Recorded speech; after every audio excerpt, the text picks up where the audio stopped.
అంగన్వాడీ సోదరిమణులందరికీ నమస్కారం. అంగన్వాడీ అప్డేట్స్ కోసం ఇంకా ఎవరైనా సబ్స్క్రైబ్ చేసుకోకపోతే వెంటనే మన ఛానల్‌ని సబ్స్క్రైబ్ చేసుకోండి. వీడియోస్ అయితే చాలా మంది చూస్తున్నారు కానీ లైక్ చేయడం లేదు. ఖచ్చితంగా ఒక లైక్ చేయండి.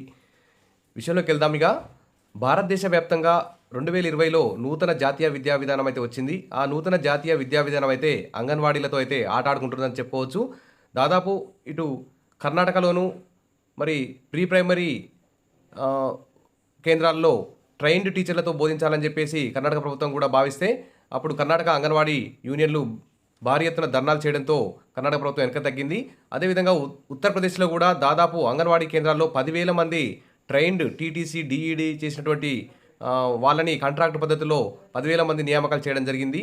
అప్పుడు ఉత్తరప్రదేశ్‌లో కూడా ప్రభుత్వం మీద ఆహ్, ఒత్తిడి తీసుకురావడం జరిగింది అంగన్వాడీ యూనియన్లు. తద్వారా కొంతవరకు ఆహ్, కొంచెం వెనక్కి తగ్గినాయి ప్రభుత్వాలు. అయితే ఇప్పుడు తెలంగాణలో కూడా అంగన్వాడీల పరిస్థితి అగమ్య గోచరంగా మారిందని చెప్పవచ్చు.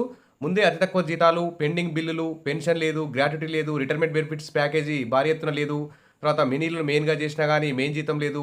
వచ్చే జీతం కూడా ప్రతి నెల రావడం లేదు. ఇప్పటికి 2, 3 నెలల నుంచి 2 తెలుగు రాష్ట్రాల్లోనూ పెండింగ్ జీతాలే ఉంటున్నాయి.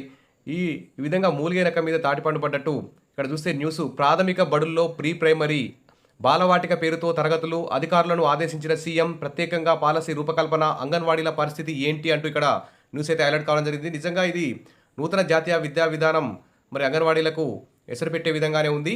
ప్రభుత్వం సర్కారు బడుల్లో నర్సరీ, ఎల్కేజీ, యూకేజీ వంటి పూర్వ ప్రాథమిక విద్యను ప్రారంభించాలనుకుంటున్నది.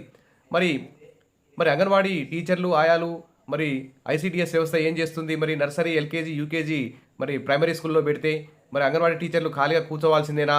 అంటే ఇప్పటికి ఆల్రెడీ నర్సరీ అన్ని చిన్నారులకి విద్యాబుద్ధులు నేర్పిస్తూనే ఉన్నారు. మరి ఇప్పుడు కొత్తగా మరి ప్రభుత్వ పాఠశాలలో నర్సరీ, ఎల్కేజీ, యూకేజీ పెట్టాల్సినటువంటి అవసరం ఏముందని చెప్పి కూడా అంగన్వాడీ టీచర్లు అయితే ప్రభుత్వాన్ని ప్రశ్నిస్తున్నారు. మరి బాలవాటిక పేరుతో తరగతులను నిర్వహించడానికి విద్యాశాఖ అధికారులు అయితే కసరత్తు తీవ్రతరం చేశారు. రాష్ట్రంలోని 18,241 ప్రాథమిక బడులున్నాయి. 3,144 ప్రాథమికోన్నత బడులున్నాయి. వీటన్నిటిని విలీనం చేద్దామని చెప్పేసి చూస్తున్నారు. అదేవిధంగా విద్యా వ్యవస్థలో సమూల మార్పులు తీసుకొచ్చి ఇంటర్మీడియట్ ఎత్తేసి తర్వాత స్కూళ్ళన్నింటినీ మెర్జ్ చేద్దామని కూడా చూస్తున్నారు. ముఖ్యంగా ఏంటంటే గవర్నమెంట్ ప్రైమరీ పాఠశాలలో కానీ హై స్కూల్లో కానీ అడ్మిషన్లు అయితే చాలా తక్కువైపోతున్నాయి. కారణం ఏంటంటే ప్రభుత్వ పాఠశాలల్లో నర్సరీ, ఎల్కేజీ, యూకేజీ లేకపోవడమని ప్రభుత్వం భావిస్తుంది. అంటే అంగన్వాడీ కేంద్రాల్లో నర్సరీ, ఎల్కేజీ, యూకేజీ పెట్టి మరి వారిని ప్రైమరీ పాఠశాల తీసుకొచ్చే బదులు ప్రైమరీ పాఠశాలల్లోనే నర్సరీ, ఎల్కేజీ, యూకేజీ పెడితే ఆ విద్యార్థులు ఫస్ట్ క్లాస్లో జాయిన్ అయ్యి వారు second class, third class, fourth, fifth ఈ విధంగా ప్రైమరీ స్కూల్లో స్ట్రెంత్ పెరిగే అవకాశం ఉందనే ఉద్దేశంతో ఈ మరి గవర్నమెంట్ స్కూల్లోనే 1వ తరగతి నుంచి నర్సరీ, ఎల్కేజీ, యూకేజీ ప్రవేశపెట్టాలని చెప్పేసి ప్రభుత్వం అయితే భావిస్తున్నట్టు తెలుస్తోంది. మెయిన్ అడ్మిషన్ల పెంపు కోసమే ఈ చర్య తీసుకున్నట్టు తెలుస్తోంది. ఇక ప్రభుత్వ బడుల్లోనూ పూర్వ ప్రాథమిక విద్య ప్రారంభించడం ద్వారా నర్సరీ దశలోనే విద్యార్థులు ప్రభుత్వ స్కూళ్ళ బాట పట్టే వీలుందన్న ఆలోచనలో ఈ విధంగా ప్రయత్నం అయితే చేస్తుందట. ఇక అంగన్వాడీలు ఉంటాయా, ఉండవా? మరి అంగన్వాడీ టీచర్లు, ఆయాల పరిస్థితి ఏంటి? మరి ఐసీడీఎస్ వ్యవస్థ పరిస్థితి ఏంటి అని చెప్పేసి అర్థం కాక అందరూ కూడా తలలైతే పట్టుకుంటున్నారు. తెలంగాణ రాష్ట్రంలో 149 ఐసీడీఎస్ ప్రాజెక్టుల పరిధిలో 35,700 అంగన్వాడీ కేంద్రాలుంటే వీటిలో 6.67 లక్షల మంది 3 ఏళ్ల నుంచి 6 ఏళ్ల మధ్య వయస్కులైతే నమోదై న్యూట్రిషన్, ప్రీ స్కూల్ అయితే అందుకుంటున్నారు.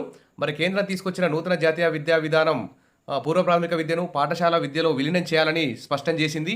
దీంతో తెలంగాణ రాష్ట్ర ప్రభుత్వం కూడా ఆ దిశగా ముందుకెళ్తున్నది. దీంతో అంగన్వాడీలు ఉంటాయా, ఉండవా అన్న చర్చ అయితే నడుస్తుంది. మరి ప్రీ ప్రైమరీ బోధనకు కొత్త టీచర్లను నియమించాలని యోచిస్తుండటంతో అంగన్వాడీ టీచర్ల పరిస్థితి ఏంటన్న ఆందోళనలు కూడా వ్యక్తమవుతున్నాయి. ఇప్పటికే కర్ణాటక ప్రభుత్వంలో కూడా కర్ణాటక రాష్ట్రంలో కూడా అంగన్వాడీల్లో ట్రైన్డ్ వాళ్ళతో బోధించాలని ప్రభుత్వం అయితే కసరత్తు చేస్తోంది. అదేవిధంగా ఉత్తరప్రదేశ్లో ఆల్రెడీ 10,000 మంది ట్రైన్డ్ టీచర్లను అంగన్వాడీ కేంద్రాల్లో నియమించారు. అంగన్వాడీ టీచర్ ఆయా ఉండగా అదనంగా మరో ట్రైన్డ్ టీచర్ని అయితే ఉత్తరప్రదేశ్లో నియమించడం జరిగింది. ఈ విధంగా పలు రాష్ట్రాలు కూడా ముందుకెళ్తున్నాయి.